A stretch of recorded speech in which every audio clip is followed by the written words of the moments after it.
Bayangkan sebuah kota di tengah gurun dengan pasar yang ramai, pedagang yang sibuk, dan masyarakat yang hidup dalam kebudayaan Arab kuno. Di sana, hidup seorang pria yang dikenal karena kejujurannya, kelembutannya, dan kebijaksanaannya. Pria ini adalah seorang pedagang sukses, namun dia memiliki rahasia besar yang akan mengubah sejarah dunia.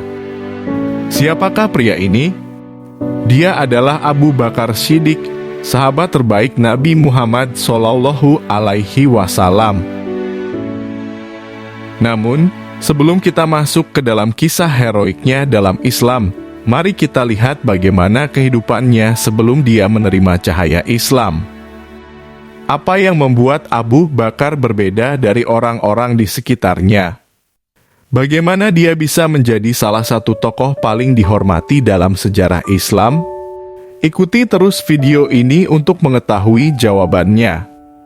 Jangan lupa untuk subscribe dan nyalakan lonceng notifikasi agar tidak ketinggalan kisah inspiratif lainnya.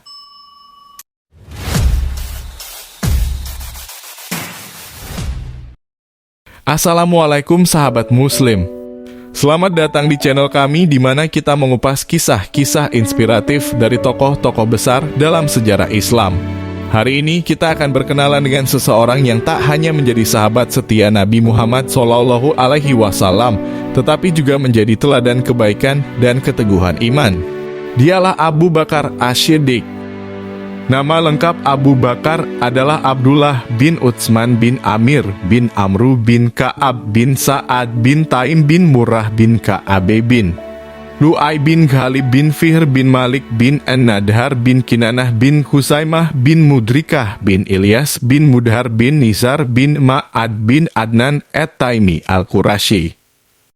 Bertemu nasabnya dengan Muhammad pada kakeknya yang bernama Murrah bin Ka'ab.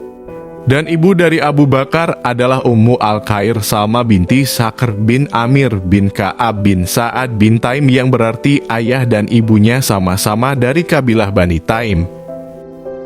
Abu Bakar lahir dari pasangan bernama Utsman bin Amir dan Salma binti Sahar.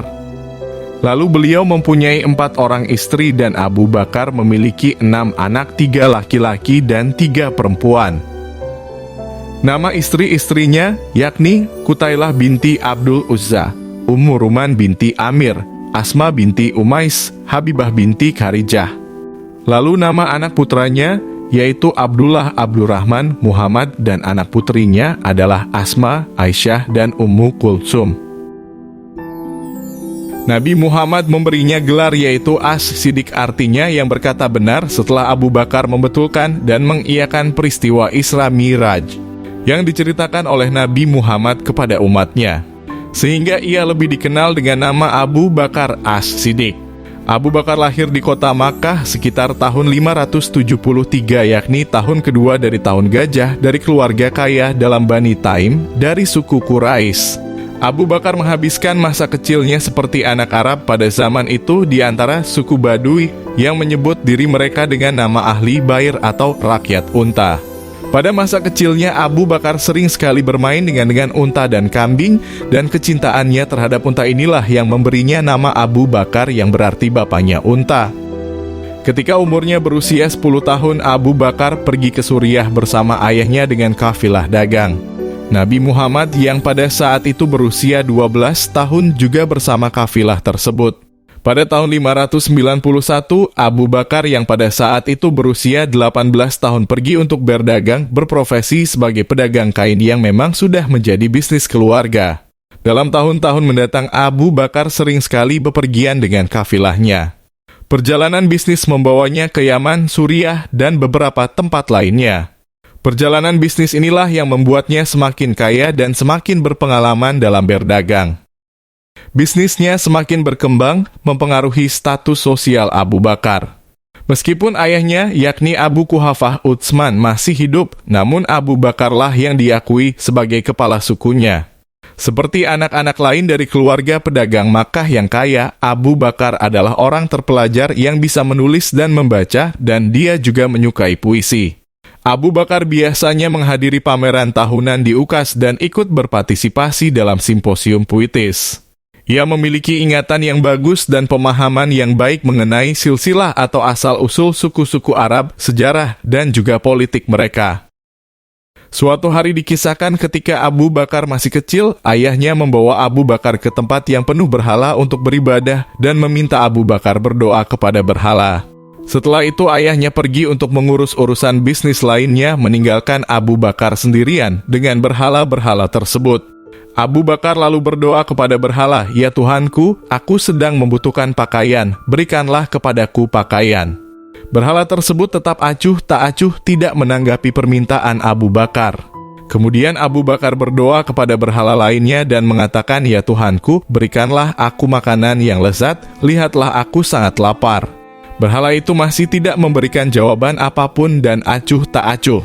Melihat permintaannya tidak dikabulkan, kesabaran Abu Bakar habis lalu mengangkat sebuah batu dan berkata kepada berhala tersebut, "Di sini saya sedang mengangkat batu dan akan mengarahkannya kepadamu. Kalau kamu memang Tuhan, maka lindungilah dirimu sendiri."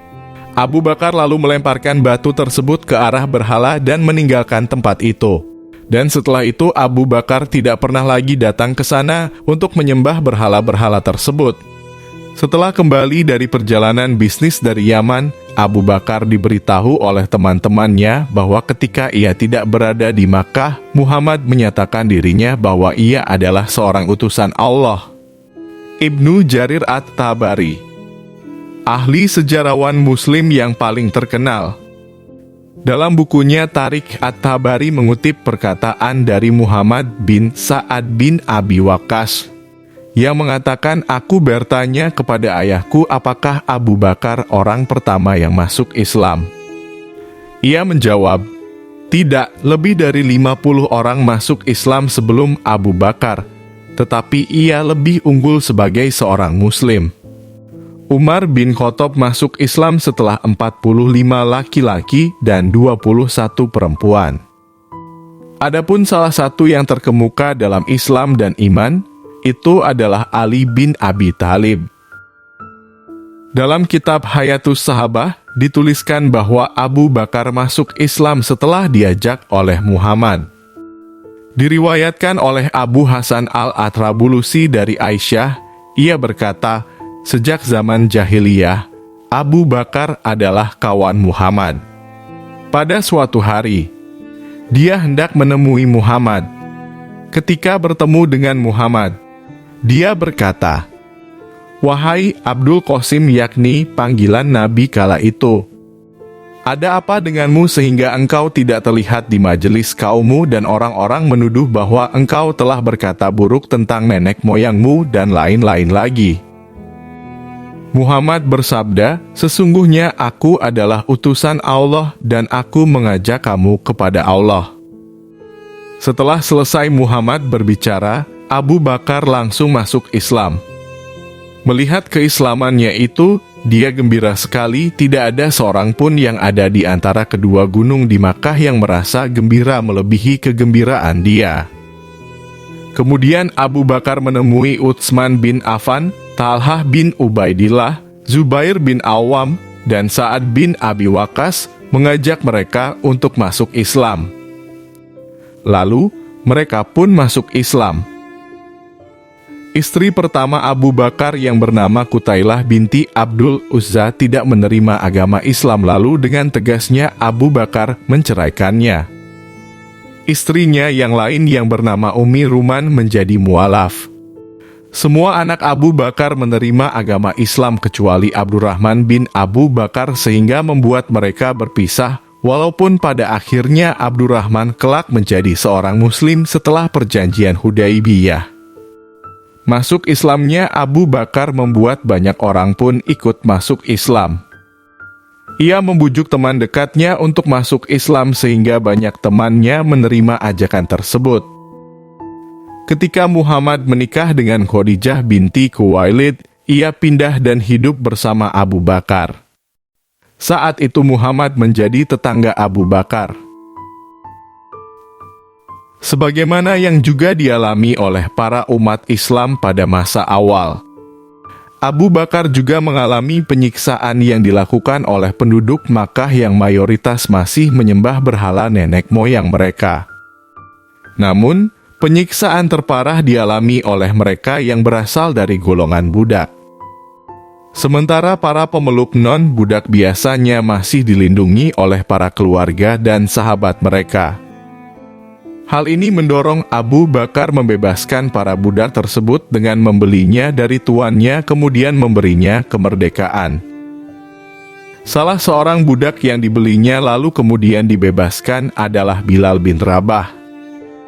Ketika peristiwa hijrah, saat Muhammad pindah ke Madinah 622 Masehi, Abu Bakar adalah satu-satunya orang yang menemaninya. Abu Bakar juga terikat dengan Muhammad secara kekeluargaan. Anak perempuannya, yaitu Aisyah, menikah dengan Nabi Muhammad beberapa saat setelah hijrah. Selama masa sakit Muhammad saat menjelang kematiannya, dikatakan bahwa Abu Bakar ditunjuk untuk menjadi imam sholat menggantikannya. Banyak yang menganggap ini sebagai indikasi bahwa Abu Bakar akan menggantikan posisinya. Bahkan pun setelah Nabi Muhammad telah meninggal dunia, Abu Bakar As-Siddiq dianggap sebagai sahabat Nabi yang paling tabah menghadapi meninggalnya Muhammad ini. Segera setelah kematiannya, dilakukan musyawarah di kalangan para pemuka kaum Ansor dan Muhajirin di Tsaqifah Bani Saidah yang terletak di Madinah, yang akhirnya menghasilkan penunjukan Abu Bakar sebagai pemimpin baru umat Islam atau Khalifah Islam pada tahun 632 Masehi. Namun, Ali bin Abi Thalib tidak hadir dalam musyawarah itu karena sedang menjaga jenazah Nabi Muhammad. Karena itu, ia tidak turut membaiat. Ali sendiri pun akhirnya membaiatnya juga, yaitu beberapa waktu setelah istrinya, Fatimah binti Muhammad, meninggal dunia. Setelah orang-orang selesai membaiatnya, Abu Bakar pun berpidato sebagai sambutan atas kepercayaan orang banyak pada dirinya. "Wahai manusia, sekarang aku telah menjabat pekerjaan ini, tetapi tidaklah aku orang yang lebih baik daripada kamu. Jika aku telah berlaku baik dalam jabatanku, sokonglah aku. Namun, jika aku berlaku salah, tegakkanlah aku kembali. Kejujuran adalah suatu amanat, kedustaan adalah suatu khianat. Orang yang kuat di antara kamu, di sisiku ia lemah, karena aku tarik darinya untuk hak si lemah. Orang yang lemah di sisimu, di sisiku ia kuat, sehingga akan kuberikan haknya dari si kuat, insya Allah. Taatlah kepadaku selama aku taat kepada Allah dan Rasul-Nya. Namun, kalau aku melanggar perintah Allah dan Rasul, tidak usah kamu mengikutiku." Apa yang terjadi saat musyawarah tersebut menjadi sumber perdebatan. Penunjukan Abu Bakar sebagai khalifah adalah subjek kontroversial dan menjadi sumber perpecahan pertama dalam Islam, di mana umat Islam terpecah menjadi kaum Sunni dan Syiah. Di satu sisi kaum Syiah percaya bahwa seharusnya Ali bin Abi Thalib, yakni menantu Nabi yang menjadi pemimpin dan dipercayai ini adalah keputusan Muhammad sendiri. Sementara kaum Sunni berpendapat bahwa Nabi menolak untuk menunjuk penggantinya. Kaum Sunni berargumen bahwa Muhammad mengedepankan musyawarah untuk penunjukan pemimpin.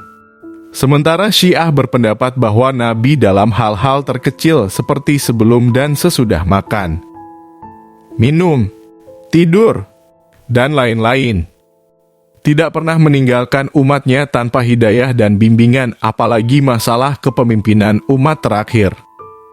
Dari peristiwa inilah mengapa sampai detik ini adanya kaum bernama Sunni dan Syiah. Banyak hadits yang menjadi referensi dari kaum Sunni maupun Syiah tentang siapa khalifah setelah kematiannya. Terlepas dari kontroversi dan kebenaran pendapat masing-masing kaum tersebut, Ali sendiri secara formal menyatakan kesetiaannya berbaiat kepada Abu Bakar dan dua khalifah setelahnya, yakni Umar bin Khattab dan Utsman bin Affan. Kaum Sunni menggambarkan pernyataan ini sebagai pernyataan yang antusias dan Ali menjadi pendukung setia Abu Bakar dan Umar. Sementara kaum Syiah menggambarkan bahwa Ali melakukan baiat tersebut secara pro forma. Mengingat ia berbayat setelah sepeninggal Fatimah istrinya yang berbulan-bulan lamanya, dan setelah itu ia menunjukkan protes dengan menutup diri dari kehidupan publik. Wallahu alam. Dilansir dari Islam NU, ada sebuah kisah yang menceritakan mengenai bagaimana Abu Bakar mendapatkan julukan As-Siddiq dan Al-Atiq secara lengkap. Juga bagaimana rekam jejak beliau menjadi pemimpin setelah wafatnya Nabi Muhammad Sallallahu Alaihi Wasallam. Dan itu akan kita bahas di part 2 ya. Jangan lupa subscribe agar tidak ketinggalan kisah Abu Bakar selanjutnya. Bagaimana menurut Sobat Cerita kisah kali ini? Komen di bawah ya. Dukung terus channel ini dengan menekan tombol like dan subscribe-nya. Wassalamualaikum warahmatullahi wabarakatuh. Thank you for watching.